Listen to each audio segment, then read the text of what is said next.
नमस्कार, मी अभिजित बनकर, loan DSA आणि आजच्या व्हिडिओमधून आपण पर्सनल लोनचं ट्रेनिंग घेणार आहोत, की जे आपल्या बिझनेस पार्टनरसाठी असेल. आणि यामध्ये प्रामुख्याने आपण काय पाहणार आहेत, आपले जे बिझनेस पार्टनर आहेत, ओके, म्हणजे तुम्ही स्वतः जे काही कस्टमर सोर्स करताय, त्यांची इलिजिबिलिटी काय असावा, त्यांचं लोन आपण कोणत्या बँकेतून करून देणार, त्यानंतर त्यांचे डॉक्युमेंट कोणते घ्यायचे, फाईल कशी तयार करायची आणि मेन आपलं पे स्ट्रक्चर काय असेल, या गोष्टी आपण या व्हिडिओमधून पाहणार आहोत. तर आपण जो कस्टमर सोर्स करणार आहोत तर त्याची इलिजिबिलिटी काय असावी हे पाहू पहिले. ओके, त्यामध्ये कस्टमर सोर्स करताना पहिले त्याचं सिबिल चेक करून घ्यायचे. जर 700+ सिबिल असेल तर आपण ती फाईल आपण प्रोसेस करू शकतो. त्यानंतर दुसरा पॉईंट, त्याचा पगार आणि कंपनी कोणती ते चेक करून घ्यायचं. जर प्रायव्हेट लिमिटेड कंपनी असेल आणि 20,000+ पेमेंट असेल तर ती फाईल आरामशीर घेऊ शकता. त्यानंतर पुढचा पॉईंट चेक करायचे की त्याचं ऑब्लिगेशन. जर हा कस्टमर पहिलेच त्याच्या पगाराच्या 50% पर्यंत EMI भरत असेल तर ती फाईल घेऊ नका, कारण अशा फाईल रिजेक्ट होतात. कारण आपण सुद्धा त्याच्या पगाराच्या 50% अमाऊंटपर्यंत EMI करून देऊ शकतो. त्यानंतर चौथा पॉईंट असा की एन्क्वायरी.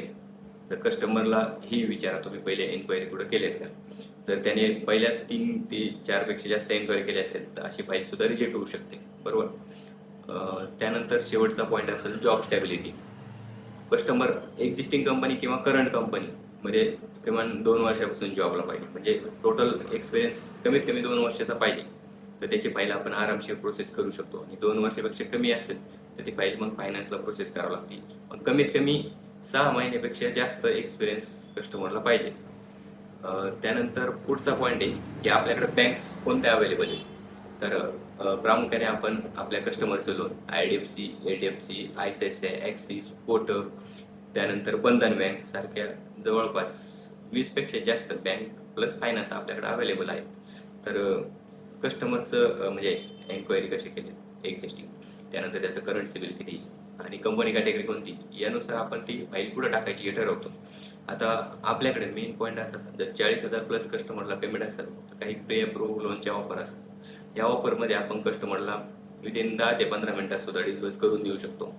आणि जर मॅन्युअल लॉग इन करायची वेळ आली तर 1 डे जातो. यामध्ये जर केस व्हिजिटला पडली तर एखादा दिवस आणखी वाढू शकतो. आणि जर रेसी व्हिजिट किंवा कंपनी व्हिजिट जर वेव आली, जर व्हिजिट होणार नसेल तर ती केस 1 डेमध्ये सुद्धा डिस्बर्स होऊन जाते.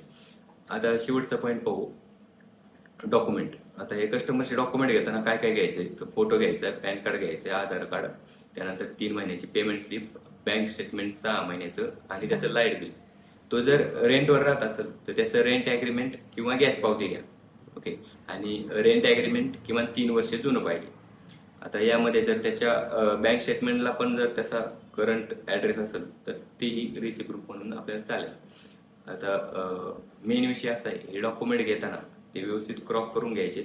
आणि एकदा तुमच्याकडे PC असेल म्हणजे लॅपटॉप वगैरे असेल तर ते जी फाईल करून आमच्या स्क्रीनवर दिलेल्या व्हॉट्सअप नंबरला पाठवायची, किंवा सेपरेट जरी व्हॉट्सअपला पाठवले, म्हणजे तुमच्याकडं ही सिस्टम नसेल, मोबाईलवरून डायरेक्ट व्हॉट्सअपला क्रॉप वगैरे करून व्यवस्थित पाठवली तरी चालेल. आता यामध्ये बिझनेस पार्टनरला आपण एक फॉर्म पण देत असतो की जो कस्टमरची इन्फॉर्मेशन याच्यामध्ये फिलअप करून पाठवायची असते. तर पूर्ण क्रायटेरिया हा तुमच्या लक्षात आलेला असेल. तर आता शेवटचा पॉईंट आपण पाहू, पे स्ट्रक्चर. तर पे आपण जर 8 लाखापर्यंत तुम्ही महिन्यात डिस्बर्स केली तर तुम्हाला 1-1.5% फ्लॅट पे मिळेल. म्हणजे थोडक्यात लाखाला 1,500 रुपये मिळतील. आणि अबव 8 लाखच्या डिस्बर्समेंट असतील तुमच्या, म्हणजे 8 लाखापेक्षा जास्त डिस्बर्स एका महिन्यामध्ये केल्या तर यामध्ये तुम्हाला 2% फ्लॅट पे भेटेल. म्हणजे थोडक्यात एक चालू महिन्यात जर तुम्ही 10 लाखाची अमाऊंट डिस्बर्स केली पर्सनल लोनसाठी तर तुम्हाला एक 20,000 रुपये नेट तुमच्या अकाउंटला आमच्याकडून ट्रान्सफर केले जाते. आणि हा पेआउट आपण चालू महिन्याचा नेक्स्ट मंथच्या फर्स्ट वीकमध्ये देऊन टाकत असतो.